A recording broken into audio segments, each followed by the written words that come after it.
En 1896, un roi africain a brisé l'orgueil d'une puissance coloniale européenne.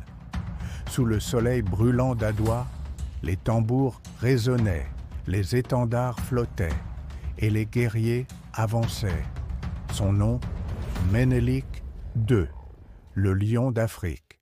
Le 17 août 1844, dans la région montagneuse du Shewa, naît Sale Mariam, celui qui deviendra Ménélik II. En Éthiopie, il n'est pas un enfant comme les autres. Il se revendique descendant du roi Salomon et de la reine de Saba. Une lignée millénaire, symbole de légitimité divine et de droit royal. Orphelin jeune, il est capturé à seulement 12 ans par l'empereur Théodros II.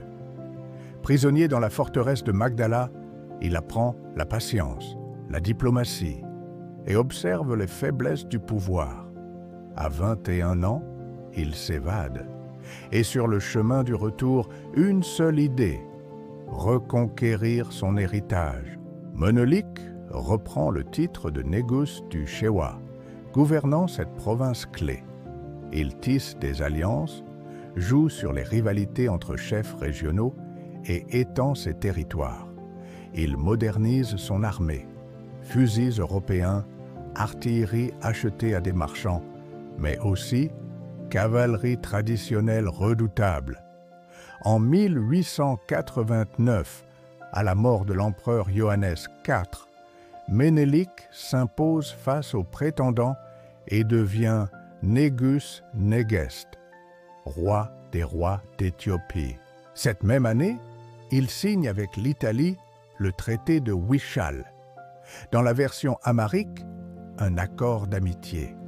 Mais dans la version italienne, une clause secrète transforme l'Éthiopie en protectorat. Quand Ménélik découvre la trahison, il refuse de se soumettre. Il écrit aux autres puissances, affirmant l'indépendance de l'Éthiopie et se prépare à la guerre. 1895. Les troupes italiennes avancent depuis l'Érythrée. Ménélik lance un appel à toute l'Éthiopie: marchez, défendez votre pays. Oromos, Amaras, Tigréens, Guragés, plus de 100 000 guerriers se rassemblent. Des caravanes transportent vivres, munitions et croix bénies par l'Église orthodoxe.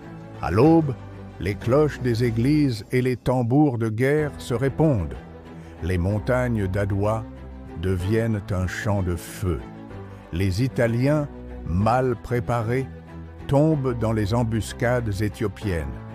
Sous le soleil, les sabres scintillent, les fusils tonnent et les cris de guerre résonnent. Eyoha Abebai. En quelques heures, l'armée italienne est écrasée. Près de 7000 soldats ennemis sont capturés. L'Éthiopie reste libre. Adoua devient un symbole de victoire africaine contre l'impérialisme.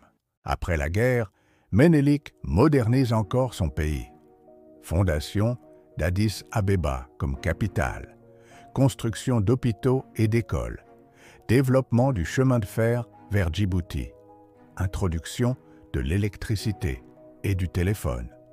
Mais il reste attaché aux traditions, gouvernant avec l'aide de l'impératrice Taitu Betul, femme influente et stratège. Ménélik n'est pas seulement un chef militaire, il suspend parfois des campagnes pour aider les victimes de famine. Il répond aux diplomates européens avec humour. L'Éthiopie n'est pas à vendre, même pour tout l'or du monde. Malade, victime d'une attaque cérébrale en 1909, il délègue le pouvoir à Taitu Betul, puis à des régents. Il meurt le 12 décembre 1913, laissant un empire stable et respecté. Son mausolée à Addis Abeba attire encore les visiteurs. Pour l'Afrique, il reste la preuve qu'un peuple uni peut résister à l'envahisseur. Ménélik II n'a pas seulement gagné une bataille, il a gagné un siècle de liberté pour son peuple.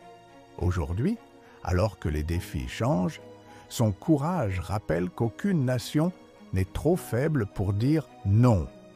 Ici, sur le baobab intérieur, nous croyons que se souvenir de ces héros, c'est entretenir la flamme de notre liberté.